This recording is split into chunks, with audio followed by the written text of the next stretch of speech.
Okay, welcome back. This is Powtoon tutorial, and this is part 2. If you have not viewed part 1 yet, please do so before you view part 2. So in part 1, we showed you how to get your account and log in. We showed you all around the stage. We showed you the slides and how you add and take those away. Again, remember to save. There's no auto-save in Powtoons. You have various types of functionality that you're very used to seeing in other software platforms. We talked about the toolbar over here to the side that allows you to do all of your different things.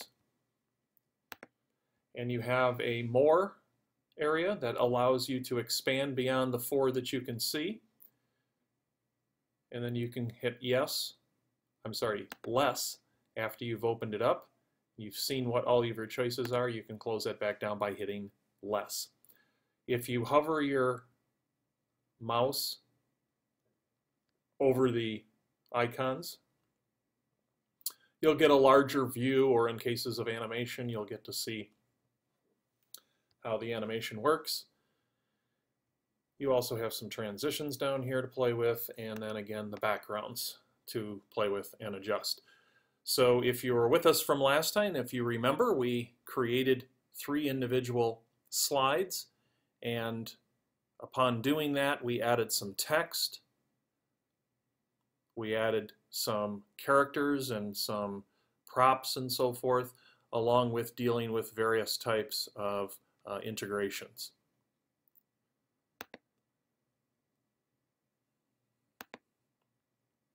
So let's say we're going to play with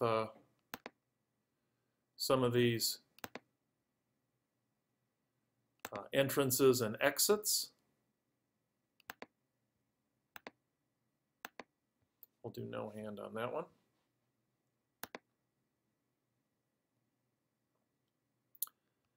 And it just talks about how, or shows you how various items pop in and pop out and leave the stage, whether it's left and right or up and down, various types of swiping and so forth. Okay, so what we're going to do here is I'm going to do some of the advanced features this time. I'm going to look at doing some sound and adding some images and so forth. Now, in order to do this, especially the sound aspect, I'm going to have to remove the headset that I have. Otherwise, since the feedback or the sound playback is actually coming through my earphone, you will not hear it as part of the presentation, and I want to make sure you do that. So I'm going to pause right now while I take my headset off, and I just will be talking into the mic in my laptop and listening through those speakers so that I can capture that sound when I'm going to do that. So I'll do that in a second. Let's start by adding an additional slide. And again, if you have the ability, once you have your slides up there, I'm going to do that again. I have the ability to change what order I want things in just by clicking and dragging them again. So let's go back and add ourselves a new slide to this particular spot. We're going to add a new blank slide, and it chose the color since it went right after this yellow one. It chose this yellow or gold color, and maybe I'll leave it alone with that. That's fine with what we need to do. I'm going to go up here and import an image. So you have some choices here. I can upload a file from the library. There's various types. I could get specific, like a flash file. I can get a specific image and so forth. So I'm going to upload a file in this particular case. Now, there's a lot of different types of things that you can put up here. And maybe I'll just grab an image. Sometimes you might have some size restraints with some of these. We're processing right now. I have this particular image, and that's a larger blow-up of what it's like. I'm going to hit apply. Now again, I have my handles, so if it's taking up a lot of space, I have the ability to move it. I can go and grab my handles and make various types of adjustments, put it where I want to. I can do some cropping features here and edit the position and that type of thing. So I'm done with that, and again we can determine this is a photo image, and right now it's going to show up at the beginning and it's going to stay for the entire 10 seconds. Okay, so at this particular point, I say I'm okay there. I'm going to add some text, and I'm going to drag this over here so I can see it.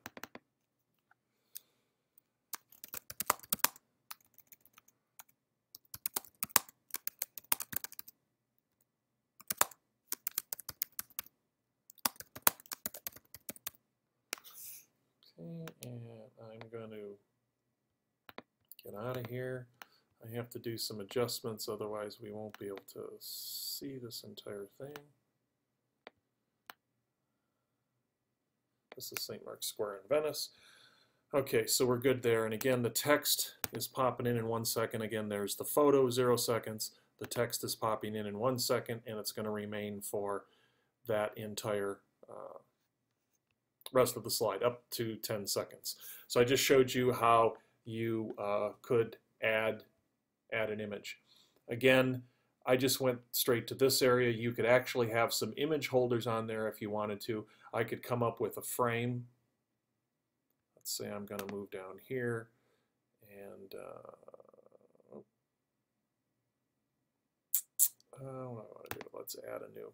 So I'm going to add a new slide here, add a new blank. And let's say we're going to add an image, but I'm going to pop a placeholder up here first.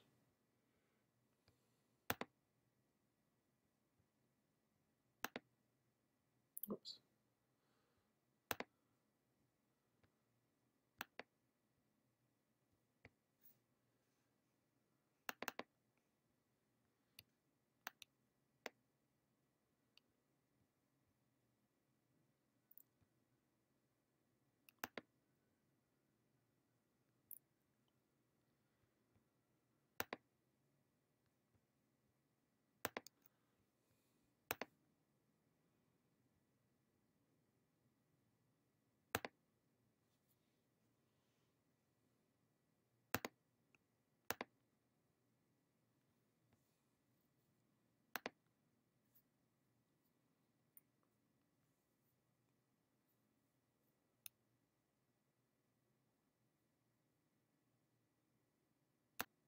And actually, I won't worry about another image. We've already shown you how to do that.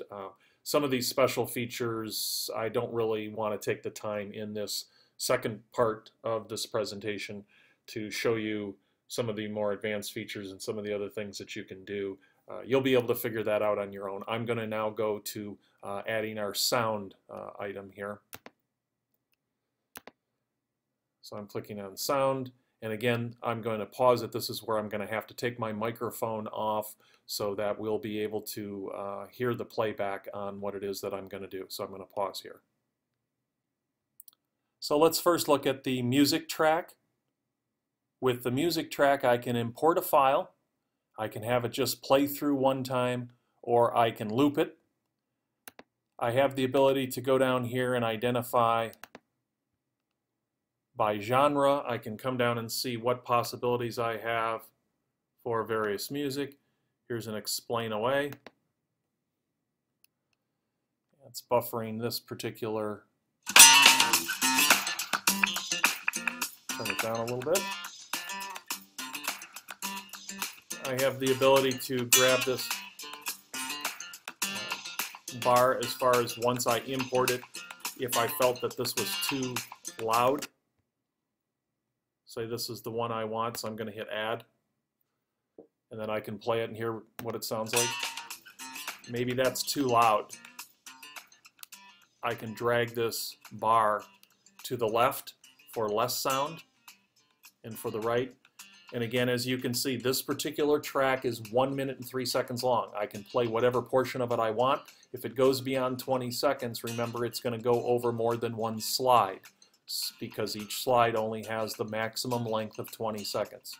Okay, so we have that, and maybe I don't want that much. Maybe I'll back it off to 20 seconds. So let's go to 10 seconds, because right now my first slide is 10 seconds. So it's going to have that music, and it's going to be kind of on the light end there. And I'm going to say apply. And right now I have it set at play once. I could actually have it looped so that when it completed the 10 seconds, it would start over. But I'm going to leave it at play once. and apply. So now you see down here in the timeline this little squiggly line. This is actually, since I have this on a new slide, it's going to be on slide 5 that it's going to do this, this background.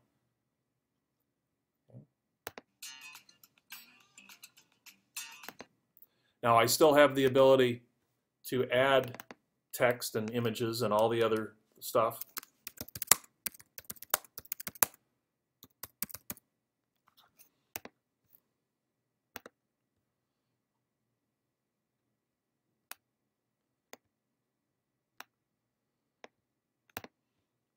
And again, I can identify when they're going to come in, maybe 1 second. Maybe the musician will come in at 2 seconds, or say 1.5 seconds. Okay, so we have that slide done. It's going to do one more here so you can see what that's like. We're going to move on to another slide, blank slide, and let's change our color back to yellow just for something different. I'm going to go back to sound again. And this time, although I have that choice to import a voiceover file that I may have already recorded, in other words, an audio file that may already have been recorded, I'm not going to do that again. I'm going to actually record something for you to see, so this will just be my voice. When you click the circle here, this allows you to start. It's going to tell you that your microphone access is being requested by Powtoons. As soon as I hit allow, you'll see the timer here start to count. Now again, remember, depending on where I want this voiceover, the maximum this entire presentation can be is 5 minutes. Each slide can be 20 seconds long. So if I record for more than 20 seconds, I have to understand that it's going to take my audio and move that to another slide. So here we go. Hello. This is Powtoon. I'm demonstrating how to do a voiceover slide as part of the presentation. And so I hit stop, which is the square, and you see that it is now rendering. It doesn't take long to render. I have 17 seconds worth, and if I can play it to see what it sounds like. Hello. This is Powtoon. I'm demonstrating how to do a voiceover. Now just so you know, you don't have any ability to edit, but if I decide I do not like this, I can actually re-record it. I can go to the trash can, get rid of this, and actually start over like I just did. Let's assume that I'm happy with this one. I'm now going to hit apply.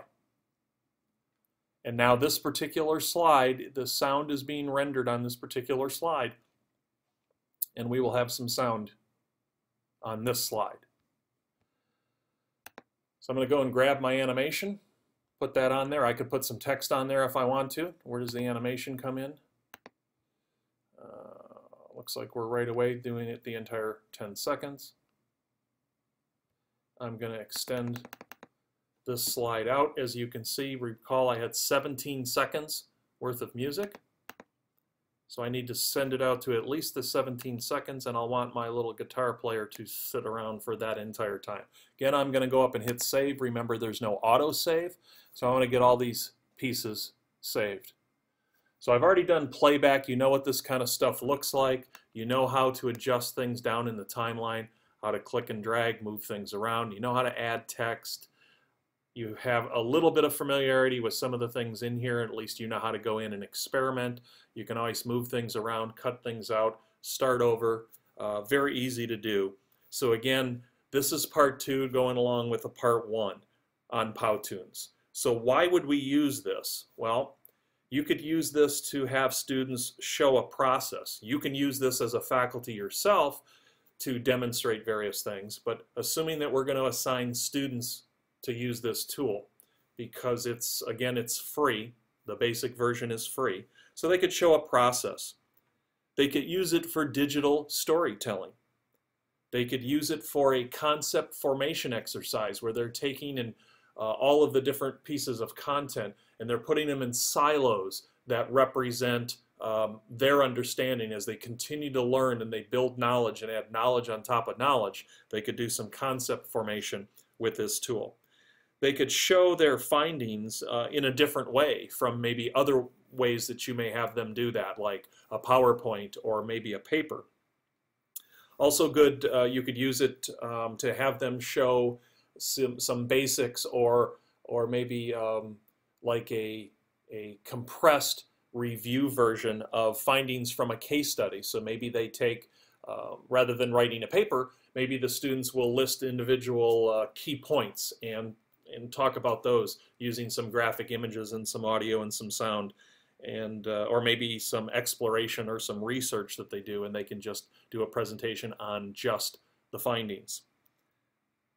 Multimedia sources, obviously you see all the different things with various types of images, animations, props, markers, transitions. There's the sound, both the recorded audio and the music, so you can put a background layer together. Students can be very creative. The one thing that I would say is it's a good idea to storyboard things out so you know exactly where you want to go. So I would recommend that to my students, and I would probably maybe build one of these, maybe show them how to do it right in class, and then you could give them that assignment to work on outside of class and then come back in and do it. Maybe they could storyboard it out in class, and if they didn't have access to any technology to do it right there, you could actually have them then take that activity and do that at home, but you can at least show it to them on the front end. So that's it. This is Powtoon. Again, free application software for doing a unique way of doing presentations, and this is the part 2. Please contact edtech@baker.edu as far as if there's anything that you have additional questions on this presentation, any of the presentations that we put together, or if you have ideas for new presentations, that would be a way to contact us and let us know. Thanks.